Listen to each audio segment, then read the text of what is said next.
You don't have to tear down the idea Hauna haja kushusha to disagree. wazo langu unapokosa. We teach to disagree in love. Tunafundisha kutokubaliana kwa upendo. Because if Edward knows I love him, Kwa sababu kama Edward anajua kwamba nampenda, then the words I say to him, I can say much more. basi maneno ninayomwambia ninaweza kusema zaidi. If we have no relationship at all, Kama hatuna uhusiano kamwe, I'm not the right one to disagree.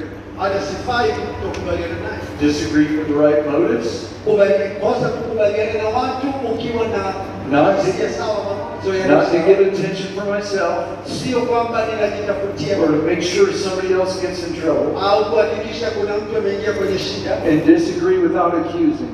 na kosa kukubaliana na watu bila kuweka lawama kwa watu. And so we disagree, and many times we will spend 30 minutes disagreeing with each other. Wakati mwingine tunatumia dakika 30 tukikosa kukubaliana kwa mambo fulani, In private, behind closed doors. sirini, milango ikiwa imefungwa. And then when we walk out of that room, Tunapotoka kwa hicho chumba, we're together. tuko pamoja. Whatever the decision, we all own it. Uamuzi wowote tuliofikia ni wetu sote. Never say, Usiwahi sema well, Bishop said we had to do this. askofu alisema lazima tufanye hivi. If you say that, you should turn in your resignation with your next statement. Kama unasema hivyo, wakati mwingine unajipata ukisema hivyo, andika barua yako ya kuanza kazi. You shouldn't say, well, I don't agree, but he said this is what we have to do. Usiseme sikubaliani, lakini alisema lazima tufanye hivi. If you're on the team, Kama uko kwa timu and we've had the discussion, na tumezungumza, then it's everyone on the team owns the decision. kila mmoja kwenye timu anahusika na wajibika katika maamuzi yake. And one true test of character is how hard you work on something that wasn't your idea. Na jaribio moja la tabia yako ni nguvu ama uzito unaotilia kwa mambo ambayo wewe hukubaliana nayo. It's easy to get inside something you came up with. Ni rahisi kukubaliana ama kufanya jambo na kutia kwa bidii kwa mambo ambayo mwanzo lilikuwa ni lako. Then can you be excited about something you disagree with? Lakini je, unaweza kutia bidii kwa mambo ambayo hukubaliana nayo? Number 11, I think. Is it Namba number 11? 11. Okay. Refuse to allow people to drive a wedge between us. Usikubali watu wawatenganishe. Remember, this is my team's principles. Kumbuka hii ni kanuni ya timu yangu. One of the worst sins against the team is to listen to someone's complaints against another team member and say nothing. Tabia moja ambayo haikubaliki kamwe ama tunaweza kuita dhambi kubwa ni kusikiliza mmoja akizungumza uovu kwa mwenzako na usiseme chochote, Because silence is agreement. kwa sababu kimya ni kukubaliana, And people will quote your silence. na watu watatamka kwamba ulikaa kimya. Let me show you how it works. Ulikuonyesha unafanya kazi. I say to Edward, Ninasema kwa Edward, you see what Bishop did today? uliona kile ambacho Did you see that?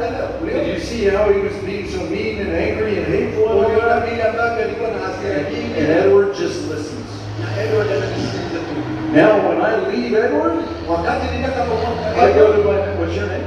nitaenda kwa ndugu I go to John and I say, nitaenda kwa John kumwambia John, I'm upset at the bishop, mimi nimekasirika sana na askofu, and Edward agrees with me. na Edward anakubaliana na mimi.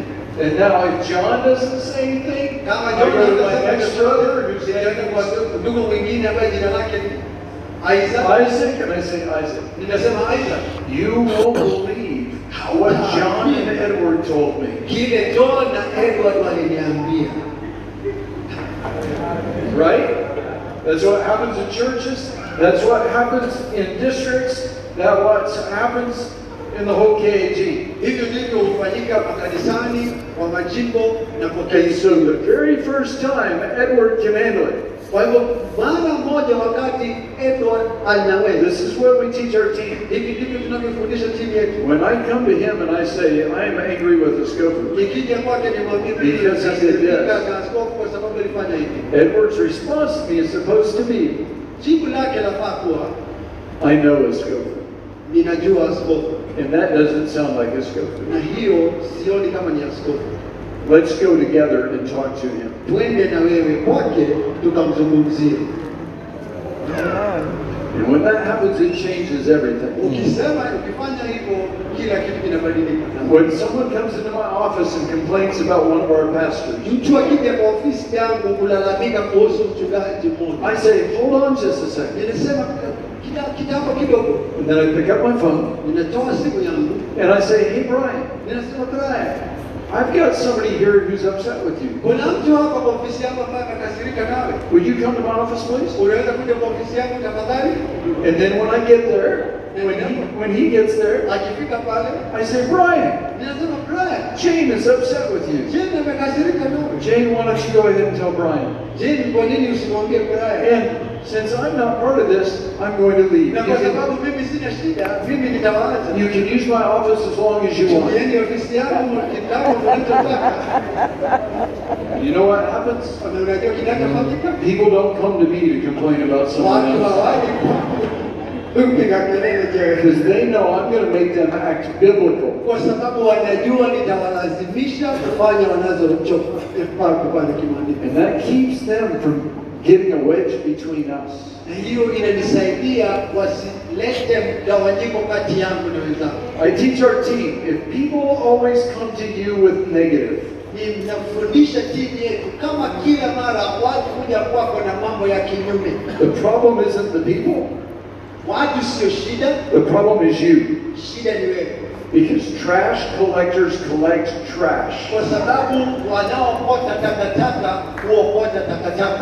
And if you keep collecting trash, there's something wrong with you. Kama wewe huokota tu takataka, basi wewe ndiye shida. I get the people, they come say, well, I don't understand it. People always tell me what they're upset about. Watu kuja kila wakati wanasema mimi sielewi, kila watu It's wamekasirika. because you listen to them and you encourage Ni them. kwa sababu wewe wasikiliza na uwatia moyo kufanya hivyo. Stop it. Acha. Number 12. Namba 12. Is that right? Celebrate the strengths in each other. Shangilia ushindi ama nguvu moja na mwingine. And I'll explain this one real easy for you. Na nitaeleza hii kwa urahisi. Talk to other people about a team member's strengths. Zungumzia wenzako kuhusu uwezo au nguvu za wale Talk to wengine. the team member about their weaknesses. Ongea na hawa wenye timu yako kuhusu udhaifu wao. If you get that backwards, it's a sin against the individual. Ukifanya hii kinyume, basi unamtendea dhambi yule mtu It's a violation of our core values, na unakosea kanuni zetu and you're disloyal. na basi unaharibu mambo. So let me show you how it works. Nionyeshe inavyofanya kazi. I come to my brother and I say, John, Nakuja yangu John na kumwambia John, Edward's a fine preacher, isn't he? Edward ni mhubiri mzuri, si kweli? I love his preaching. Ninafurahisha I na get to listen to kusikiliza. him every week. Mimi naweza kumsikiliza I kila laugh, Jumapili. Ninacheka, ninalia, I repent, ninatubu, I get saved all over again. mimi wokoka kila wakati Every John, time he preaches. kila wakati Edward anapohubiri. I'm talking about Edward's strengths to John. Ninazungumzia uwezo wa John kwa Edward kwa John. Now I come to Edward Ninakuja kwa and I Edward. say, Edward, I love your preaching. Ninakuja kwa Edward na kumwambia Edward na kufurahishwa na mahubiri yako. But Edward, your driving Lakini vile unavyoendesha gari is frightening. unatishia watu And you are scaring the people in your city. na unaogofya watu wa mji wako. And they yell, oh no, the preacher's coming. Na anasema oh, jamani, ondokeni, mhubiri anakuja. You're a good preacher, Wewe ni mhubiri mzuri, but you need to fix your driving. lakini unahitaji kushughulikia vile unavyoendesha gari. So I was positive about Edward to John. Anasema mambo mazuri kwa John, And I was corrected to Edward to Edward. lakini narekebisha Edward kwa sababu yeye ndiye mwenye shida. How many times do you see people do the exact opposite? Je, ni mara ngapi unaona watu wakifanya kinyume? I see it all the Na time. hiyo kila wakati. Edward, you're a great preacher. You're a fine preacher. Man, John, did you see Edward drive? Ukiona John He's like the worst driver in the world. sijaona dereva mwingine mbaya kama yeye. He's worse than Pastor Ron. Yeye hata ni mbaya kuliko Pastor Rod. We talk about other team members' strengths. Tuzungumzie wengine kuhusu nguvu za wale And we tunaozungumzia, go directly to them if we have a problem. lakini kama tunashida twende kwao mara moja. Everyone should do this. Kila moja, Your wife should do this. mke wako, Your husband should do mume this. wako afanye, Your church leaders should do this. viongozi wa kanisa lako afanye. And here's why you have to be so careful. Na yafaa umakinike kwa sababu hii. Because if I will talk to John with my negative thoughts about Edward, Kama nitazungumzia John mawazo yangu ya kinyume kumhusu Edward, when I leave, John thinks, oh, I wonder who he talks to about me. ninapoondoka John ataanza akiuliza, sijui yeye huongea na nani kunihusu, And you've destroyed your leadership and you've hurt the team. na umeharibu uongozi wako na unaumiza uongozi ama timu. Number 13, Namba 13, don't make me the bad guy. usinifanye mimi kuwa yule mbaya. If the answer is no, present it as your answer. Kama jibu ni la, iweke ikiwa ni jibu lako. Don't say, I wish we could do that, but Pastor Ron won't let us. Usiseme natamani tungelifanya hivyo, I really like- lakini Pastor Ron hatakubali. I'd really like to let you plant that church, but Escofu says no. Lakini ningependa sana mpaka hivyo kanisa, lakini askofu atasema hapana. No, don't make me the bad guy. Usinifanye That's mimi not the kuwa way mbaya. this works. Haifai kuwa hivyo. Don't try to go around me using board members or other people. Na usinizunguke ukitumia wazee wa kanisa na watu wengine. We're on the same team, Tuko kwa moja and we work together. na tunafanya kazi pamoja.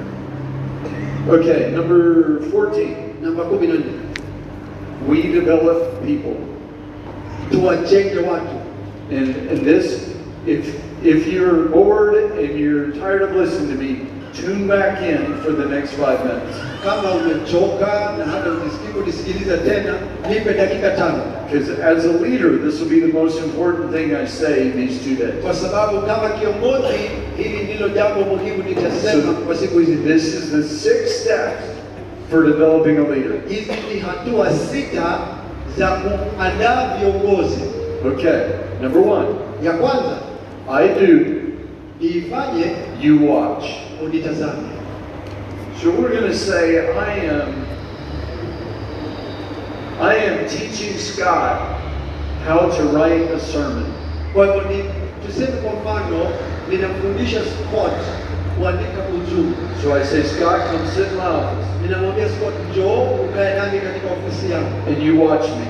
na unitazame. And as I write the sermon, I tell Scott what I'm doing and why I'm doing Na it. ninapoandika ujumbe wangu, namwambia Scott ninachokifanya na kwa nini. Or let's say that someone is trying to teach me how to take a picture. Au tuseme kwa mfano, mtu ananifundisha kupiga picha. So the first step you do is you say, okay, I'm going to take a picture, you watch me. Hatua ya kwanza, nitapiga picha, unitazame. So you've seen it happen. Umeona hili kifanyika. Step number 2, Hatua ya pili, we do it together. tuifanye pamoja. So now Scott and I sit down together Sasa Scott nami tukae pamoja, and we write the sermon together. tuandike ujumbe pamoja. And we talk as we write it. Tuzungumze tunapoandika We talk ujumbe. about why things will work and why they won't work. Tuseme kwa nini hili itafanya, hii haitafanya kazi. We do it together. Tunaifanya pamoja. If it's taking a picture, Kama ni kupiga picha, Scott says, okay, this time, Scott anasema wakati Let's do this together and take this picture. hebu tufanye hii pamoja na tupige picha hii. All right? Now we're taking a picture together. Basi tunapiga picha pamoja. The third step Hatua ya tatu is you do it and I watch. uifanye mimi nikitazama. So now Scott is preparing the sermon, but I'm watching it the whole time. Sasa wakati huu Scott ndiye anayeandaa ujumbe na mimi namtazama wakati ule wote. And I'm saying, have you thought about this? Namuuliza, je, Have umefikiria you thought about this? umefikiria wazo hili? If it's taking a picture, Kama ni kupiga picha, you say, okay, Rod, you try it, I'll watch it. basi namwambia Rod, wewe jaribu kupiga picha If hili. you help me, you watch while I take it. Na basi nitakuona, nitakutazama unapopiga picha. Okay, the fourth step. Hatua ya 4, Now you do it alone, uifanye peke yako, and then I evaluate it. kisha mimi nitakuja kuangalia ulichofanya. So Scott writes the sermon by Kwa himself, hivyo Scott anaandika ujumbe peke yake, and then he comes sits down with me, kisha anakuja anakaa and nami. I say, now here's what went right, here's what went wrong. Sasa namwambia hiki ndicho ulifanya sawa, hiki ndicho haukufanya sawa. I take the picture, Napiga picha and Scott says, that looks pretty good, but I think you could have done this different. na Scott ananiambia hiyo picha yako ni nzuri, lakini ungefanya hivi au hivi. Now the next step is, the fifth step, you do it alone. Hatua ya mwisho ya zamani, hatua hiyo nyingine ni kuachilie ufanye kile peke yako. So you watch me, Ulinitazama, we did it together, ulifanya pamoja, you did it and I evaluated, ulifanya now you nikakuangalia. do it by yourself, Sasa unaifanya peke yako, and I celebrate. na sasa ninakushangilia. You did it, I celebrate. Ulifanya peke yako, sasa And ninakushangilia. now here's the magic to it. This is what makes it all come together. Hii ndio inafanya ile mafundisho yale ya The final step is hatua ya mwisho. you go start the process with someone else.